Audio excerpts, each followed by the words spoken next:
गला B.Ed result जो मैंने एथर बीईडी एग्जाम देते से रिजल्ट आसी जाइए तो किपर भाव में निजर मार्क को चेक करेंगे चलतु आज भिडियो संपूर्ण रूप से जाणी ना। सर्वप्रथम तुम मैंने साम्स वेबसाइट को चली आसो एठार बीईडी रिजल्ट सर्च करापर तुम एभली एक इंटरफेस टी ओपन हो तुम एभली एक पेज को सेठारे शो कर भर तुमको बीईडी जो लिखाई यार क्लिक कर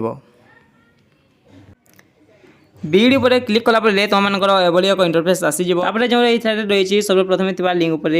तुमने क्लिक कर क्लिक करापर तुमको एभली एक इंटरफेस टी आसीज ए स्थान में तुमने निजर रोल नंबर को फिलअप कर रोल नंबर को जो फिलअप कर सार तो तुमको जो सार्च अच्छी यार क्लिक कर सार्च पर क्लिक कलापर तुमको मार्क टी शो हो। तो फ्रेंड्स तुमको मार्क टी केते रहा निहाती भाव में कमेंट रे जणाइब। तो फ्रेंड्स जब वीडियो भल लगे तो वीडियो गोटे लाइक करने सहित चैनल को सब्सक्राइब कर पाखे घंटे चिन्ह को ऑल सेट करदेव जहाँद्वारा एमती नुआ नुआ वीडियो गुड़िक सर्वप्रथम देखिपर।